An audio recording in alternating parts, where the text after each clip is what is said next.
Hello and welcome to another video. This is the fourth episode of the story, in which a favorite blonde trains like Saitama and becomes incredibly powerful. He becomes so powerful that he finds every fight boring. Let's see how Naruto survives the ninja world in his own unique way. This story is from Brown Phantom. Please support him, her. Please like and subscribe to show your support. Let's get the show started.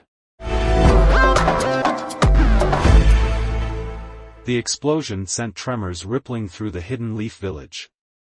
People stumbled and Produce clattered to the ground. A fireball stretched into the air, mushrooming outwards near its peak, and the air became noticeably hotter for it. The people of the Hidden Leaf took one look at it before resuming their work. The other people, however, weren't so nonplussed. A concerned sound ninja approached the nearest person, a perturbed leaf citizen, and questioned her. "Hey lady, that was an explosion, right?" "I'm not going crazy," the man asked. He pointed to the fireball that still hadn't dispersed.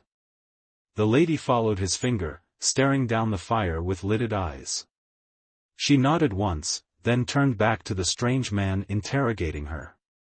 "It would appear so, yes." The sound ninja waited for to continue. When several seconds passed and she hadn't, he decided to elaborate. "And are you not at all concerned with the fact that an explosion went off in the middle of your village?" The lady shrugged. "I've seen worse." The sound ninja sputtered. "You've seen worse?" The lady nodded. "Yup. At least it isn't Sunday." She then shuddered. "I hope Naruto is busy this Sunday. It's my first day off in weeks." The lady then rushed off, ushering her confused toddler along behind her. The sound ninja watched her walk away, eyes wide in his daze, before turning back to the raging inferno. Smaller explosions erupted around the initial one, sending shockwaves around the area. And still the people refused to react. The sound ninja saw maybe one of two Umbu openly crouching on the rooftops and watching the matter with a vague sense of interest, but otherwise they made no move to intervene. Deciding that satiating his curiosity was worth it, the young man ventured up to the rooftops. He didn't make any sudden movements, instead choosing to wait for the masked ninja to acknowledge him. Luckily it didn't take long. One of the masked men, or women, it was hard to tell, turned to him. They didn't say anything, instead opting to simply nod to show that they were listening. "Aren't any of you going to handle that?" he asked. The explosions were being accentuated by high-impact gales. The Umbu said nothing for a moment, effectively creeping the sound ninja out. When they did speak, it was in a fairly androgynous voice. "No, we aren't. We are stationed on a far worse threat." A trickle of worry snaked its way into his heart. For a second he considered the idea of the Leaf Umbu knowing of the impending invasion. The sound ninja silently snaked his arm behind him, hoping to arm himself for a confrontation he knew he wouldn't be able to win. Then the Leaf Umbu snorted, an action mimicked by his partner. And, speaking of the devil, the lead Umbu started, "How are you, Naruto? Are you done with your grocery shopping?" The sound ninja, nerves effectively frayed, spun around when the Umbu started talking to someone just over his shoulder. Weapon out, he prepared himself for a legendary ninja of titanic proportions capable of diverting a ninja village's attention away from an obvious attack. He almost tripped when he was met with the lackadaisical image of a boy just barely in his teens. He wore a simple white t-shirt and orange shorts. On his feet were sandals, and wrapped sloppily around his neck was his headband. It showed that he was from the Hidden Leaf village. In his hands were a bunch of plastic bags. Vegetables and other produce poked out. Like everyone else in the village, he simply looked bored. The gusts coming from the area of the explosion were growing in power, and a purple gas that just had to be poison had started to seep out of the carnage. And yet, still, no one moved to do anything about it. It was perplexing. The boy tilted his head. The sound ninja hadn't even felt him land on the roof behind him. The boy was obviously skilled. He almost tripped once more when the boy started speaking. I thought I told you guys to stop following me around. The Umbu chuckled, and for a second the sound ninja thought they sounded ashamed. Well, you have, but we can't exactly disobey orders from the Hokage. He wants us to make sure that you don't break anything again. The boy, who was most definitely named Naruto, shrugged. His brows furrowed, but he looked more annoyed than anything. I have never broken anything on purpose. The second Umbu laughed, but it was hollow. More to lighten the mood than anything else. Well, no. We know that you never purposely do anything, but... But what? The sound ninja had to know. It was the lead Umbu that spoke next. You moved at speeds approaching light the other day when fighting the fox Umbu. Naruto nodded. I remember fighting my package. Yes, quite. Well, fighting the fox Umbu nearly destroyed the financial district. We're here to make sure you don't do it again. It was here that Naruto quirked an eyebrow, and for a second he even seemed excited. For every bit that the boy gained excitement, however, the Umbu seemed to grow a bit more fearful. The side Umbu put up their hands and warded off the boy's train of thought. Of course, we aren't going to stop you by fighting you. Oh no. We're just going to solve your problems, for you. They seemed scared, and their choice of action seemed more of a proposal than a certainty. Naruto seemed to be pondering their words. After a while he finally relented with a nod of his head. Sure, I guess. He then turned, finally seeming to notice the wanton destruction happening in the background. What's going on over there? The two Umbu followed his gaze back to the war zone. One shrugged, while the other seemed to finally be calming down. Dunno, the lead Umbu said. We're only paid to make sure that you don't destroy the village. Everything else is a minor problem. Naruto nodded his head. He then walked off into the general direction of the explosions. The two ninja, of course, followed him. The sound ninja was left standing on the roof.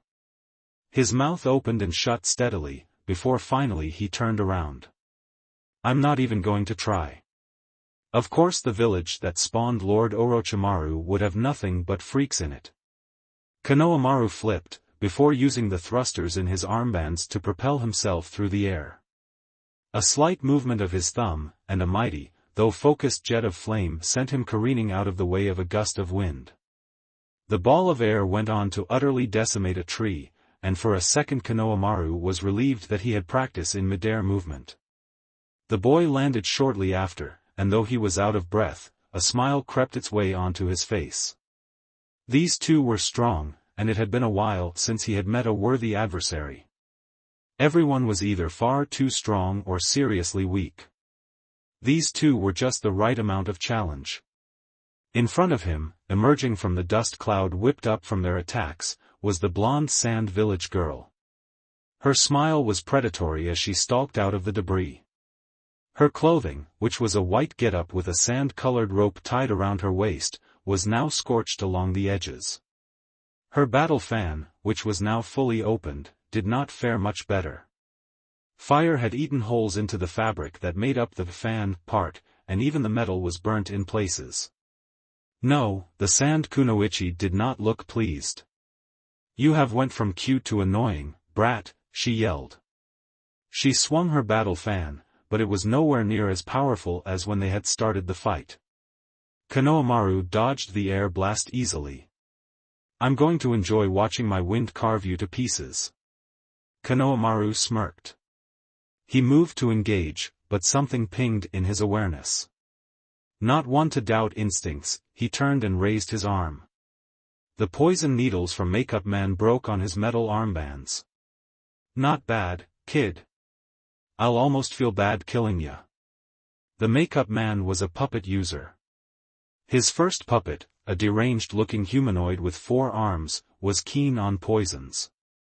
It jerked erratically and spasmed every so often as Makeup Man waved it through the air in front of him on near-invisible chakra strings. You're going to have to try harder if you want to kill me. Konohamaru shouted. He raised both arms, one pointed to either side of him, and flexed his fingers. Fire roared to life once more, but both sand ninjas were prepared for this by now. By the time that the inferno left his armbands, the sand girl had already swung her fan. His flames were buffeted by the wind and snuffed out. Your fire isn't chakra-born, is it, brat? The girl taunted. Konohamaru almost sneered at her. On the other side, Makeup Man wasn't doing any worse. His demented doll sprang in front of him and absorbed the worst of the fire. The wood was burnt in places, but ultimately both he and his puppet were fine. All you've got are fancy gadgets and no skill. You're not even a real shinobi. This time Konohamaru did snarl. Wasn't a real shinobi? He had worked hard to get where he was.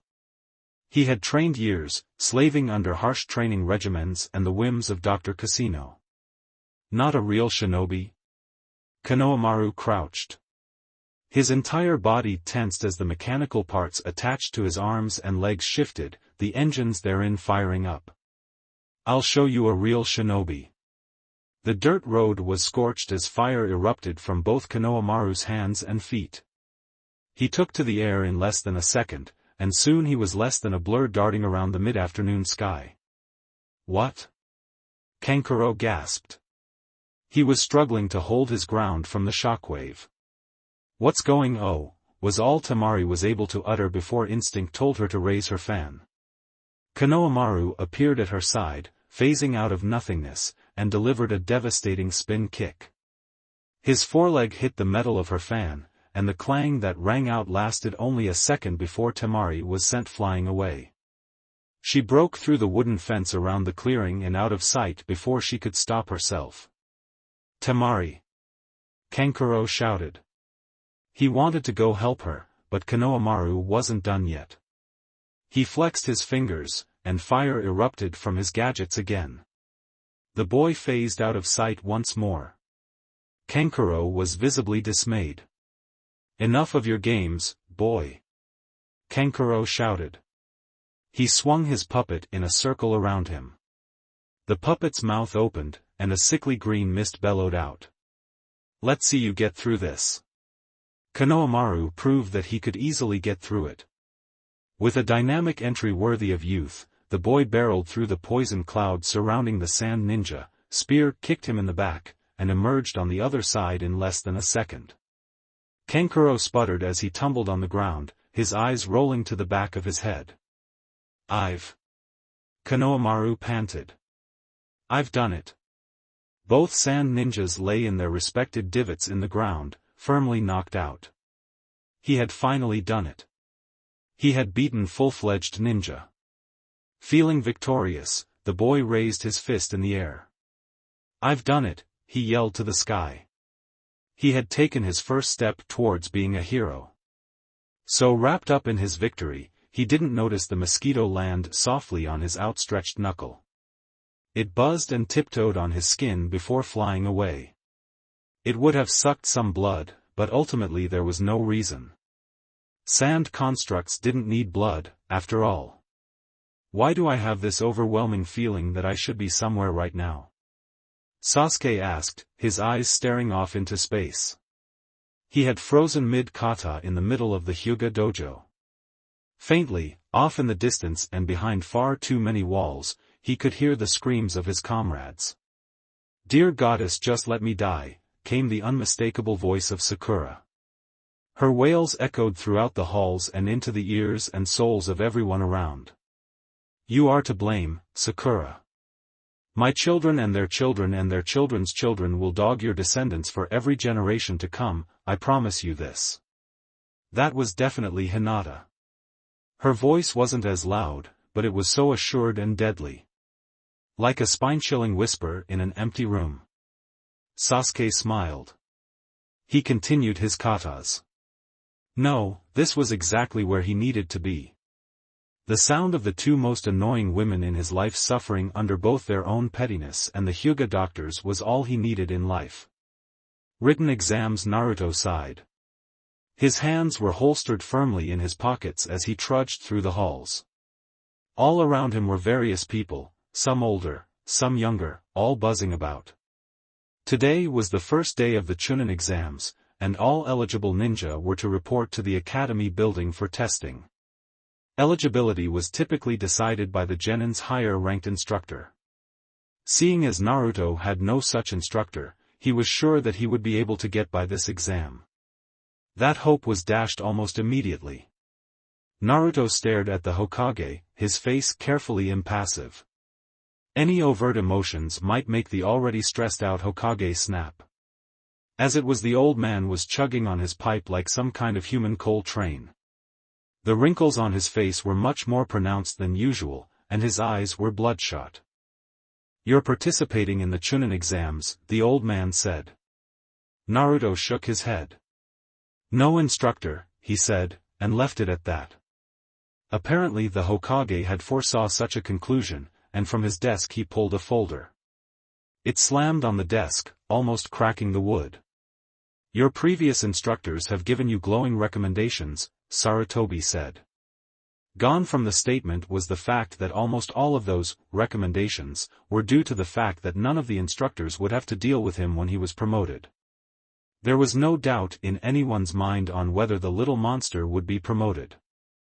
Naruto picked up the folder. He rifled through the papers therein and picked some out. The first one had a picture of a man that Naruto only faintly remembered. He was to teach Naruto ninjutsu. Tatsuko lauded your ninjutsu as being extraordinary. The third Hokage almost looked proud, but even Naruto could see how forced it was. The Hokage was a man who didn't let many things past him, and even the most dense of children knew how abysmal Naruto's ninjutsu was. "The last jutsu I used exploded," the child said. Sarutobi nodded. "And quite spectacularly, as well. We are still cleaning up that training ground. I was trying to use a water jutsu. Your enemies will never expect the fiery explosion. I've never been one to chastise my soldiers for ingenuity." Naruto saw that he was getting nowhere with this. Instead he picked out another report. He vaguely remembered this man as his genjutsu teacher. He showed the recommendation to his commander. "I cannot use genjutsu." The Hokage took another puff on his pipe. "Nonsense. Ariaka is a trusted teacher. She would never lie. If she says that you are a genjutsu expert, then that is what you are. I have never completed a genjutsu in my life. Are you sure that you haven't cast a genjutsu on yourself to make you believe that? Truly impressive." Naruto grunted, but didn't press. The old man seemed intent on his own illusion. Trying one last time, he pulled out the picture of his most recent projectiles teacher. Here, the Hokage took the lead. "Ah, Kensuke. He said that you hit every single target with a single shuriken. Impressive, young Naruto." Naruto shook his head. "I hit not one target." The Hokage took a look at the paper. "Are you sure? It says here that you destroyed every single one." "Yes. I destroyed them all. The shuriken never actually hit them though. It just destroyed the landscape around it." Here the Hokage's pipe fell out of his mouth. The old man, skilled as he was, caught his pipe before it hit the ground. Still, his moment of shock was prevalent enough. He coughed once to catch himself, before turning to Naruto with as serious an expression on his face as he could muster. "Well, the ends are more important than the means, it seems." Naruto stared at the older man. Never in his life has he ever heard the old man uphold such a dogma. "Either way, you have been nominated to engage in this Chunin exam. Go and make our village proud." Naruto wanted to argue, but the old man was being stubborn. When he was like this there was no convincing him, and any further dissonance would put his food money in jeopardy. So instead he just nodded, snapped the chains holding him, and stood up. He took the contract allowing him entry and signed it, before turning to the door. He waved to an out-of-breath guy and made his way out of the tower. He had exams to study for. Naruto stepped around some people in the crowd. He could just bulldoze through them all, but he was told that was bad. I don't see why you don't want to do this. You wanted to be Hokage, didn't you? Naruto shrugged. The fox wasn't wrong, he did want to wear the giant triangle hat eventually, but there really isn't a reason anymore, is there? I wanted to be Hokage because I wanted everyone to respect me. To be Hokage, I needed to be stronger. I'm stronger now, and sure people respect me, but Naruto held out a hand. It wasn't a punch, or anything threatening even. He just held out his hand abruptly. Not nearly enough force to do anything but kick up a breeze, if that. The people around him all but threw themselves out of the way. Some tumbled to the ground, already in the fetal position. Others employed techniques and were far away. Some even jumped out the window. Naruto just stretched. A yawn soon followed. Everyone is afraid of me. There isn't anyone strong enough to even challenge me. Thinking about it, aren't I basically the Hokage already? For a while there was silence, and Naruto paced his steps as he made his way towards the assigned classroom. It wasn't until he climbed the stairs and turned into the necessary hallway that the Kyuubi answered. You don't have any authority. What if you need to order someone to do something? Naruto shrugged. He scratched his cheek as he answered. Well, when do you think I'll ever need to order someone to do anything? I guess it would be nice to make the supermarket stay open an hour later so that I don't miss any sales, but that seems like an abuse of power. What if you need someone to fight for you? When will I ever need someone to fight for me? The fox didn't have an answer to that, so the two enjoyed the silence for a bit longer. It wasn't long until Naruto reached the door to the classroom. He reached to open the door, when he was stopped. I see that you managed to get past the first test, an old, but amused voice said. I'm glad to see that you're not all muscle and no head. Naruto turned to find his landlady behind him. Her smile was all gums and her eyes twinkled as she stared at the boy. Naruto had grown since he had become a ninja, so instead of being twice his height, she came to just being a head taller. It wasn't a major improvement, but it was something. Naruto didn't respond to her taunt, no, instead he raised a fist. It soared through the air with no real power behind it, and the retired kunoichi dodged the attack with ease. Oh ho ho ho, the landlady cackled. Someone's testier than usual. Naruto didn't say anything. His blue eyes met the woman's slate gray, and his lips pursed as he tossed several more punches. The landlady dodged them with the ease of a practiced veteran, and she floated around the half-hearted punches like a leaf in the wind. Usually the Jonin instructor greets their students before the written test, but all of yours were indisposed. Naruto stopped his onslaught. He tilted his head as he looked curiously at his landlady. No one else wanted to come greet you, so they decided to bring an old lady out of retirement. Naruto reared a fist back. So good luck, okay child?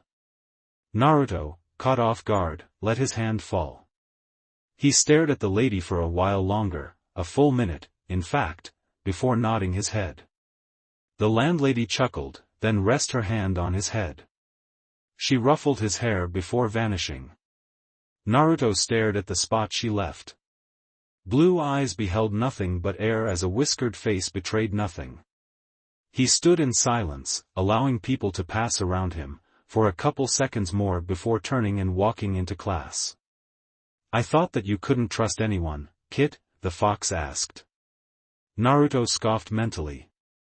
I don't trust her, he thought back. I just don't think she has any reason to betray me. Naruto was a man of very many talents. He could sew a hole in his clothing shut in under a minute.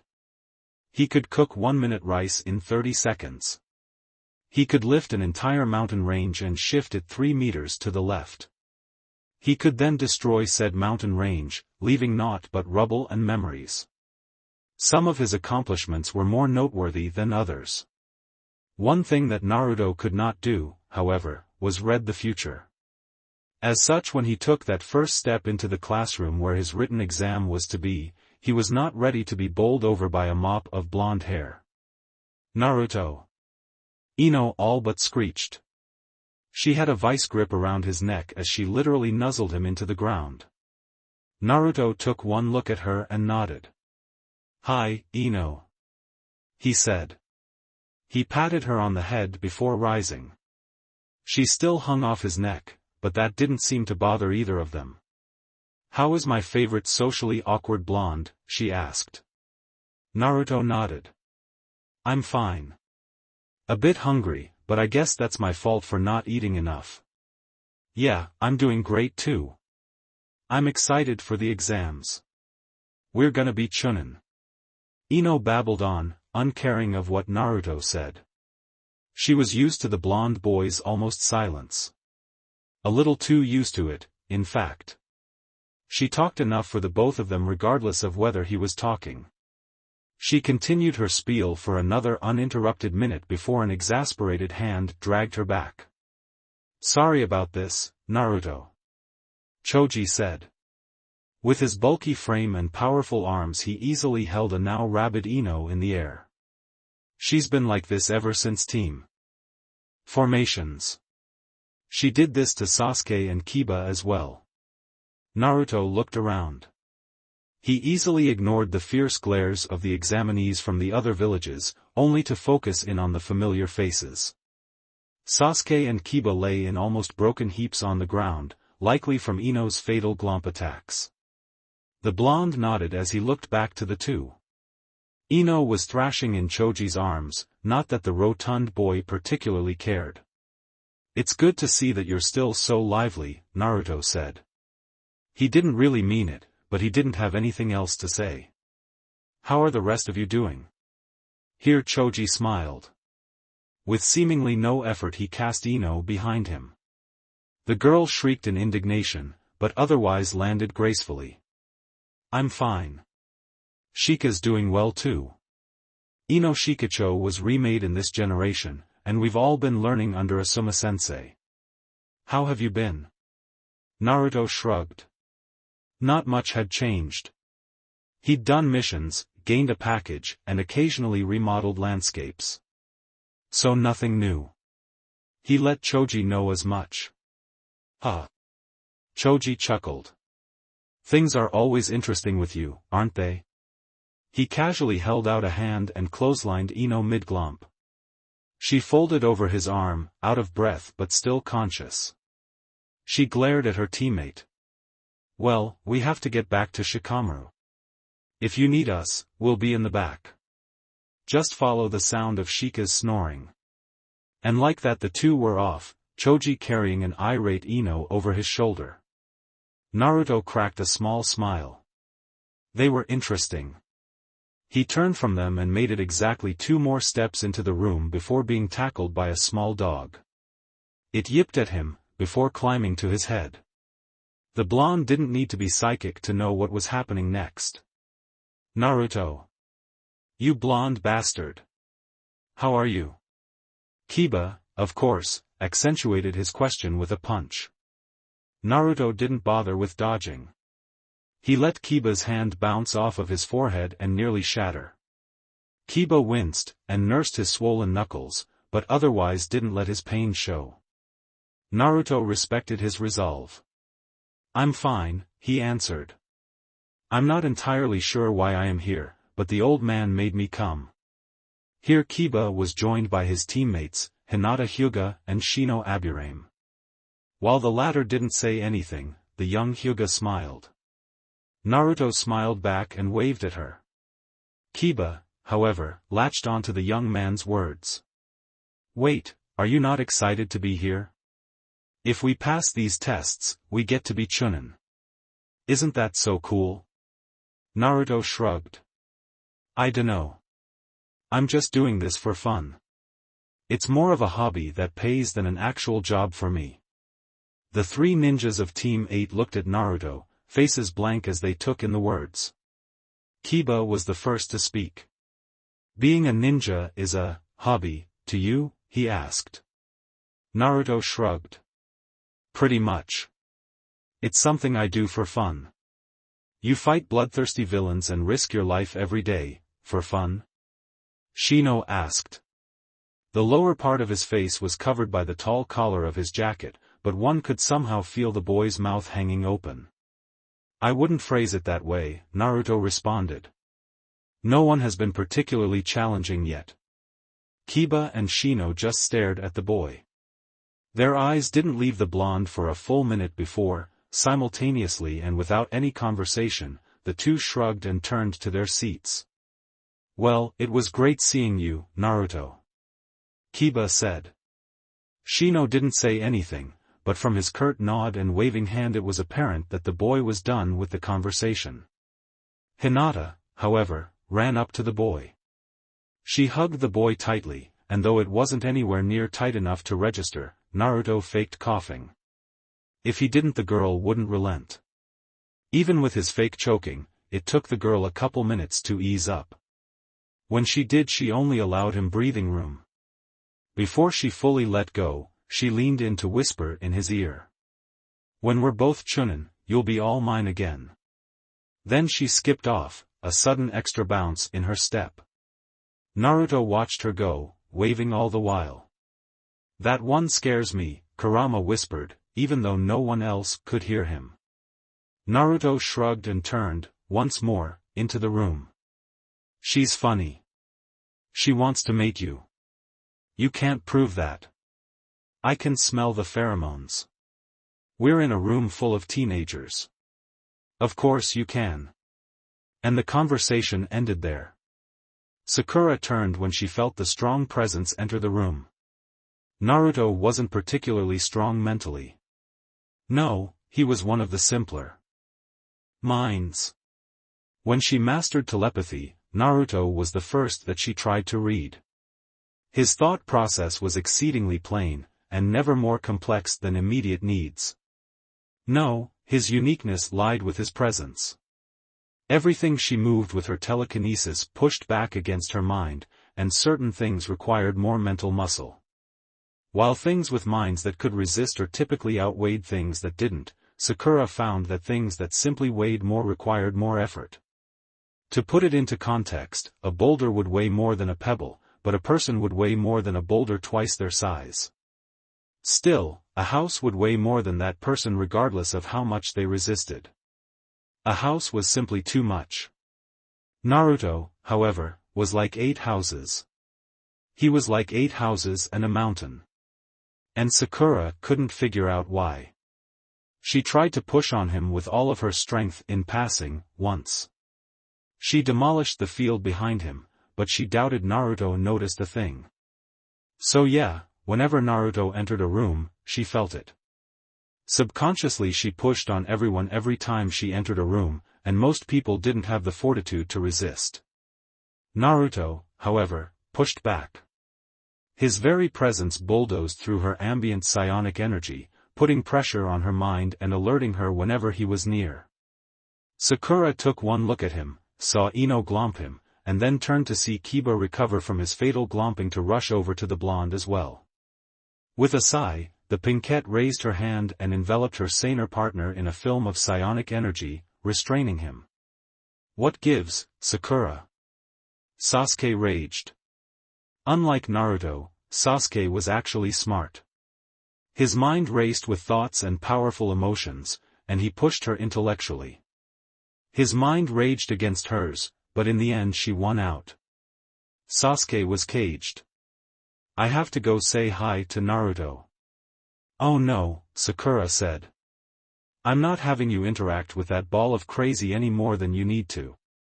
Sasuke struggled a bit more, but couldn't escape. Eventually he settled for simply glaring, and Sakura responded by glaring back. Then how come Sai gets to go say hi, he eventually asked. Sakura, caught off guard by the question, turned to see Sai making his way over. For some reason the boy just did not show up on her radar. Damn it, Sakura groaned. Sai stopped a good meter or so away from Naruto, said nothing, and made absolutely no sound in the exceedingly noisy room full of murderous teenagers.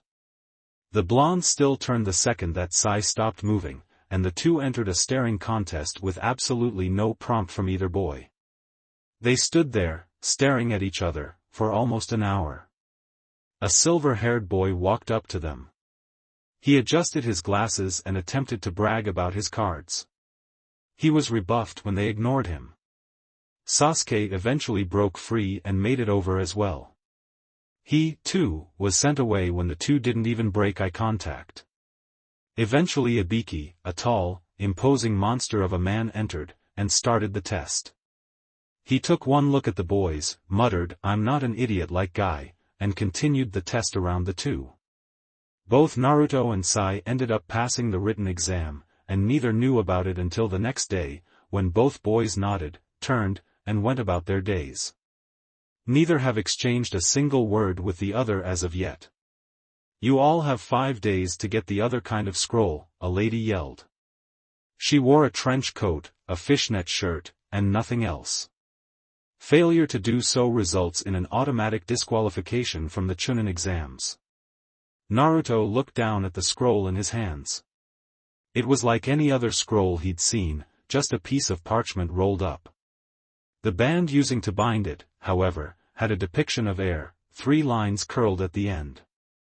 "Pretty simple stuff, actually," the lady continued. "Have an air scroll? Get an earth scroll. Have an earth scroll? Get an air scroll. Get a usable pair, then get to the tower, and you win. Don't get a usable pair, you lose. Open the scrolls at any point, you also lose. Also, though this should go without saying, if you die, you lose." The lady then stopped in her ranting. She seemed pensive for a moment, and only a moment, before reaching inside her trench coat, somehow not revealing anything, and pulling out a large stack of paper. "Oh right, also, there's a totally big chance that you guys are gonna die in there. Big spiders, some tigers. Some big tigers. Whole bunch of stuff in there. I'm going to need you guys to sign these so that the Leaf Village doesn't get sued." Then, with far more enthusiasm than was necessary, the lady bounced around and handed out the liability forms. The children she handed them to looked alarmed, most likely by the casual threat of death, but they took the forms regardless. Team 7 was handed forms, as well as Team 8. The lady bounced about sporadically, handing forms to everyone she passed without rhyme or reason. She bounced from a team from the hidden sand to a team from the hidden rain. Then to the hidden rock and the hidden cloud. Just when it seemed like she was going to bounce to everyone involved, she stopped, headed back over to the middle, and stood with a smile on her face. "I trust everyone has their form? You can't get in without a form." Naruto raised his hand. "Speak up. If we find you entered without a form, you're disqualified on the spot." Naruto jumped in place. "No one? Everyone has their form and are ready to sign it?" The people surrounding Naruto nervously glanced his way as he fidgeted in place. The lady sighed. "Look, Naruto. You know who I am." The lady had a weary look on her face as she looked at the blonde genin. Naruto nodded. He remembered her as Anko, Snake Girl. "Very good," the Snake Girl said. "And I know who you are. Honestly, when the Hokage told me that you were entering, I tried to skip out on being the examiner. But, sadly, it was too late. There is no one who could pick up all the responsibilities I've been practicing." Anko then sighed again. "I don't know why you're here. I don't know why you're not off somewhere scaring boogeymen and terrorizing cities. I don't know why the boss man decided that it was a good idea to drop what amounts to an adolescent human bomb amongst children. All I know is that I'm trying to make things simple for me." Naruto nodded. He could understand the want for a simple life. "Now, I could give you a waiver. I could let you sign it and not be held responsible for whatever happens to you in that forest. If I do that, however, then I open avenues for people attacking you without repercussions. You and I both know that if you get attacked, bad things happen for everyone involved. Naruto shrugged. Nothing bad ever happened to him. So no, that's not what we're doing today. If anything happens to the rest of these kiddies, their dead bodies will feed my babies in the forest. If anything happens to you, then there will be no more forest. There will be no training ground and no hidden leaf village. So you don't get a waiver. If anyone attacks you, then they will be answering to every ANBU on site. Oh right, by the way. Anko snapped her fingers. A trio of ANBU teams appeared around Naruto. Not a trio of ANBU.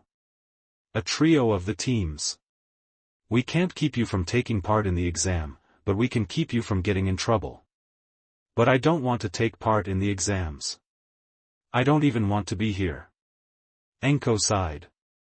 She was doing that a lot lately. Okay, correction. We can't stop the Hokage from making you take part in the exams, but we can stop you from getting into trouble. Naruto nodded. That seemed about right. Anyway, Anko said. She turned to the rest of the examinees. For the rest of you, have you finished signing your forms? Good. She whipped around and snatched the forms from the genin, not caring whether they were done. Once she had them all, she snapped her fingers, and the various gates along the length of the metal fence surrounding the training ground opened. Now get in there and prove yourselves. Fight dirty, gouge eyes, and remember to have fun. The genin rushed the gate, most of them looking wary about the situation that they just had to witness.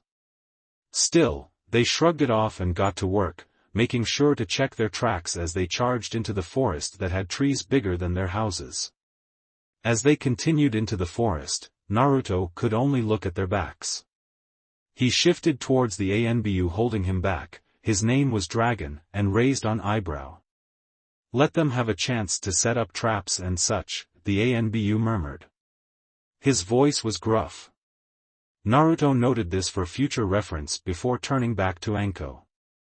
Do I have to go in there? He asked. Anko's head swiveled so fast to him that he almost missed the movement. I don't know, she responded. Do you? Naruto shrugged. Do I? And like that, everyone's still outside the forest of death looked at each other. Naruto and Anko looked hopeful, and the prospects of just leaving the area dawned on them. Naruto could always just leave, foregoing the whole exam altogether, and no one would be able to stop him. He knew that, Anko knew that, hell, even the ANBU knew that, and as one they all broke rank to allow Naruto to leave.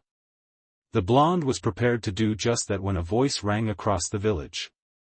It was aged, tired, and generally pissed. If you don't take the second exam, I will personally make sure you never get to shop on discount at another store in this village again. And just like that, Naruto did a 180 and trudged towards the forest. The ANBU sighed, recognizing the voice of their leader, and followed the boy in. Anko collapsed on the ground, her strength finally leaving her. So close, she whimpered. We were so close. Sasuke ducked, his body shifting like flowing water as his fists flew forward to hit the massive tiger that pounced on him. 2 hits, then 3, and the tiger collapsed on the ground. Its eyes, which were about as big as half of Sasuke's torso, rolled to the back of the tiger's head as its tongue lolled out of its mouth. It wasn't dead, but at least it was out of the fight. Sasuke turned, ready to check on his teammates, when another tiger leapt from the bush behind him. Caught off guard, the young Uchiha was prepared to defend himself when yet another tiger rushed from behind and engaged it. The new tiger was black and white, however. TCH, I didn't need your help, sigh. The Uchiha glared over his shoulder as he said it, at the pale boy standing just behind him. Said boy smiled, and boy was that a creepy thing, as his ink tiger tore into the real one. From my perspective it seemed that you were in danger. Was I wrong? Sasuke grit his teeth but didn't respond. The boy would misconstrue anything he said and likely had already come to his own conclusion. Instead, the Avenger simply rolled his eyes and turned back to the tiger. It was only one of the many in the tiger pack and they didn't have time to argue. Sasuke crouched his legs, before shifting into his personal stance. He waited for what he knew was coming. Sure enough, the Real Tiger soon overpowered Sai's Inc. 1, and with a yell the Uchiha burst forward to combat it. Before he could engage, however, a blue film of energy enveloped it. The tiger seized up, its bones contracting in unusual ways. There were audible cracks and pops, before the tiger was forcefully whisked away into the tree-line. Sasuke and Sai both stared at the direction it flew, before stopping and staring at one another. It seemed like Sakura was done playing around. Tigers, some more than 3 times Sasuke's size, were lifted from the jungle floor and carried through the foliage. There were screams, roars of pain, for just a moment before the jungle fell into silence. Sasuke looked to Sai. If she could do that, why did she wait all this time, he asked. For once Sai seemed genuinely confused. The pale boy shrugged his shoulders. The two boys waited a bit longer, and sure enough all signs of struggling ended. The brush rustled, and out came Sakura. She wore a disturbing smile on her face as she approached her boys. Sai, not knowing any better, smiled back. Sasuke, however, grimaced. He tried his hardest to avert his gaze and empty his mind, but the deed was already done. He had already seen her. Did you have fun, boys? Sakura asked. Her smirk was telling. She waved a hand as she approached, drawing Sasuke's eyes to it.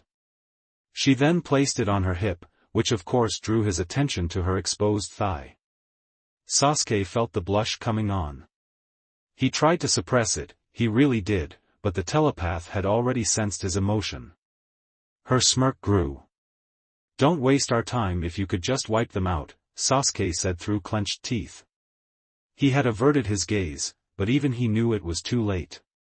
Sakura was now firmly in his mind.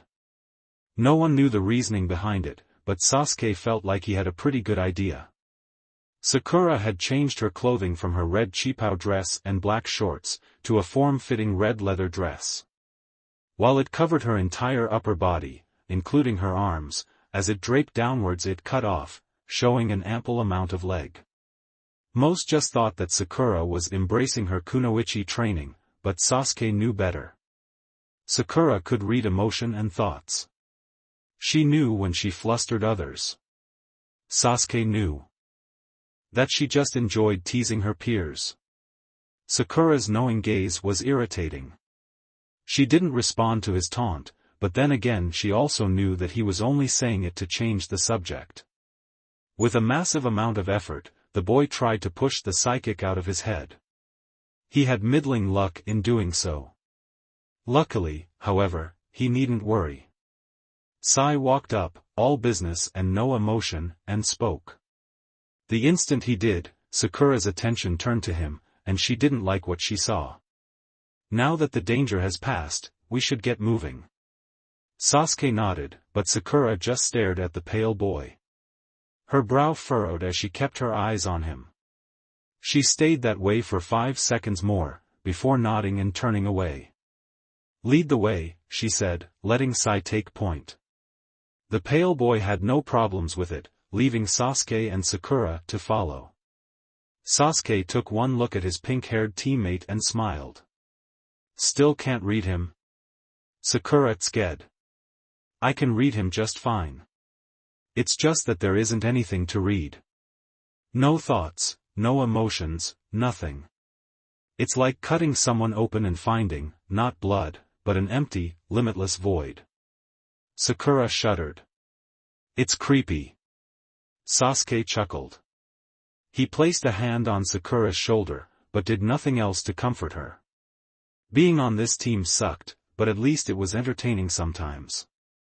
Dragon was a legend amongst the Hidden Leaf Village's ANBU core. He had a confirmed successful mission rate of 100%. His marks were always collected and his charges were always protected. He balked at the sight of none, even those stronger than him, and if he would die, he would do so in a heartbeat for his nation. Dragon, the leader of the Konoha Anbu, was truly the perfect soldier. He fought both odds and enemy every time he woke up in the morning and fought those same odds to sleep at night. His life was saturated with blood to the point that he couldn't remember a moment where he hadn't walked amongst death. But here? Now? Right now Dragon wanted to retreat. He wanted to crawl back to his bed and stay there. Growl, the very act of roaring felled trees taller than the tallest buildings in the village. The earth cracked as fissures spread through the forest floor, and creatures both large and small fled from the creature's casual challenge. To their credit, Dragon's loyal subordinates hadn't fled. Some retrieved weapons, kunai, short swords, and the like, while others prepared techniques. None fled, however, and for that Dragon was grateful. If they had fled, however, then perhaps Dragon could have fled as well.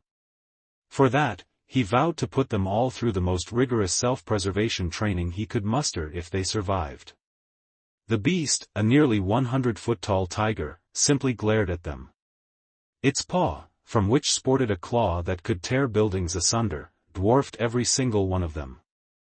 Its fur, from sight alone, could likely absorb any attack thrown at it, and even its tail battered trees as it lazily moved through the air.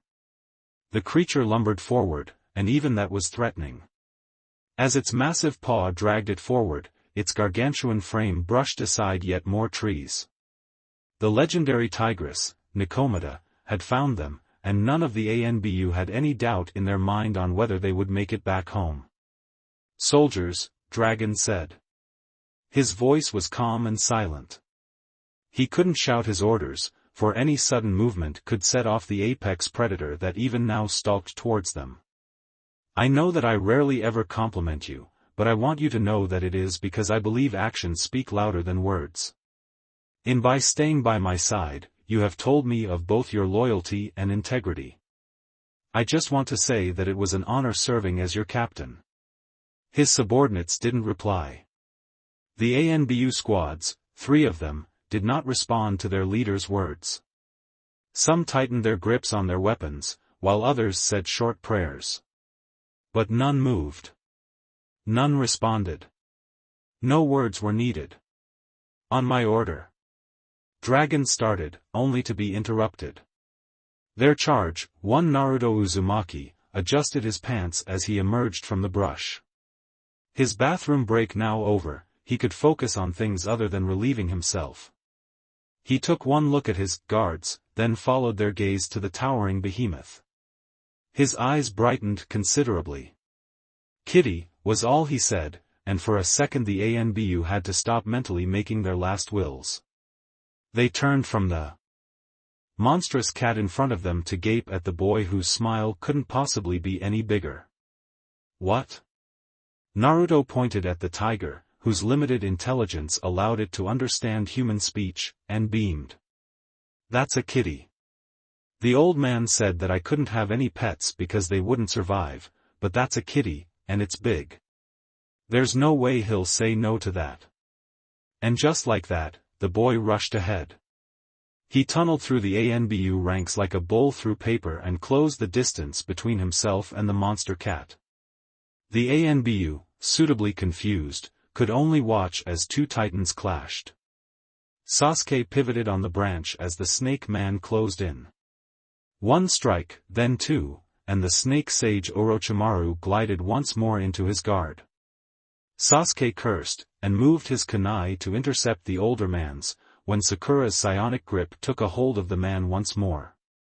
The pale Sannin seized as he struggled against his female teammate's hold, and Sasuke took that moment to gain some ground. My.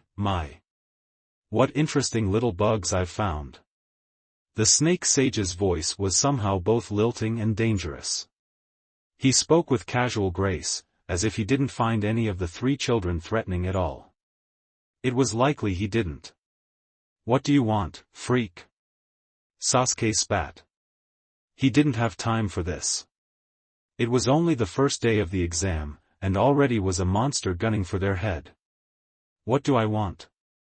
Orochimaru asked. His words were, terrifyingly enough, almost salty, and his freakishly long tongue moved independent of Sakura's hold. "Oh, no. I think we should be more accustomed to what you want." Sasuke frowned at the man's words. What he wanted? "I want to get out of this forest. I want to pass the Chunin exams. I want to avenge my clan. More than all of that, however." Sasuke brandished a second kunai. "I want to get away from your freaky ass." The snake sage chuckled, and boy was it creepy. Shivers traveled down Sasuke's back as the man spoke. "Interesting. Very interesting. You are on the right path, boy." Here the snake flexed, and Sakura's psionic hold faltered. The blue light outlining the man shattered like glass, and out of the corner of his eye Sasuke saw Sakura flinch. "But to do all of that, you're going to need power. Can you attain it?" Sasuke ducked a knife thrown by the man. It skimmed his cheek, and blood spilled from the line it cut. He didn't have time to dwell on it, however, as the snake was on him immediately. Blades clashed and sparks flew as the two ninja dueled it out, but eventually Sasuke was overpowered. The snake pushed him off balance, and in his moment of weakness he was kicked square in the chest. Sasuke tumbled off the tree, hitting the ground in a roll. He tried to get up, but a foot pinned him to the ground. "Pathetic," Orochimaru crooned, that same annoying smirk on his face. The pressure on Sasuke's chest increased, and the boy could feel his breath hitch. "All those years growing up in Konoha and you're still so weak." Sasuke snarled. His Sharingan spun in his eyes as he glared at the man above him. He was not weak. He was working towards his strength. He was working towards his power. He was stronger than most others in his age group and would only continue to grow. He tried to get up, and for a moment he managed to inch off the ground, but the Sannin wasn't impressed. A quick stomp sent the boy crashing back down to the earth and his breath barreling out of him. "You have fire, boy," the snake said. "But it is wasted in Konoha. This village makes ninja. It makes heroes. But those are paltry. Barely worth the paper that they inscribe their names on. You can grow strong as a hero, boy, but you will never reach your full potential." The snake raised its arm. "No, to truly be powerful, to truly make your dreams come true, you must be more than a hero. You must be more than human." To Sasuke's horror the man's arm then split. A wet squelching sound echoed through the forest as his arm dissolved into a gaggle of snakes. They coiled and hissed amongst one another as they writhed from their previous form as the man's arm, and soon they all turned, in tandem, to glare with slit eyes at him. "Your brother was more than just a human, boy. He was a paragon of his kind, and his strength bypassed any that average ninja could attain to. His name was whispered in fear amongst the common folk as legend. His enemy spoke his name in reverence as monster." Sasuke's eyes narrowed as he thought on the man's words. That was true. His brother was no less than a monster both in battle and otherwise. My teacher, the third Hokage, while human, was a monster of his kind as well. He destroyed many an army by his lonesome. And me? Well, you can see what kind of monster I am. Sasuke flinched as the snakes that made of the freak's arm snapped at him at once, as if on command. The man laughed at his discomfort, before drawing the snakes back. My point is, the man continued, that you are still just a boy. You can grow as much as you want, and be as powerful of a human as you desire, but you will never sit on the same threshold as the monsters. If you want to be truly strong, strong enough to face your brother, you are going to need the strength of a monster. The man then leaned forward. His yellow eyes seemed to glow. I can give you that power, Sasuke. All you are going to need to do is, you get away from him, an angry voice screamed. What could only be described as a roar reverberated off the tall trees of the forest of death. A branch, abnormally large and about the size of a car, hurtled through the air at the two. The snake, eyes only slightly amused, didn't even dodge. His snake simply expanded to entangle the branch as if it were simply a stick. "And I thought you were out for the count, girl." The snake hissed. Sakura responded by glaring. She stood on an opposite branch from the two, though standing was a relative term. She was panting heavily, and her knees wobbled as she spent what remained of her strength just to remain upright. "You failed to overpower me with your psychic abilities, and now you fail to save your friend. You really are a failure, aren't you?" Sakura hissed. She raised her hands as she channeled her psychic abilities once more. The branch currently being held by the snake crunched as she forced it against the man's grip. "I am many things," Sakura yelled. "But I am no failure. I know about monsters, and I know that it is our job to protect the people from them. You might be strong, but you are only strong in your evil. I will eradicate you and your kind from my world, and I will keep you from my friend." The snake, amused at her words, chuckled. "Big words, girlie, but for all your talk you can't overpower me. You can barely even stand. What makes you think that you could stop me?"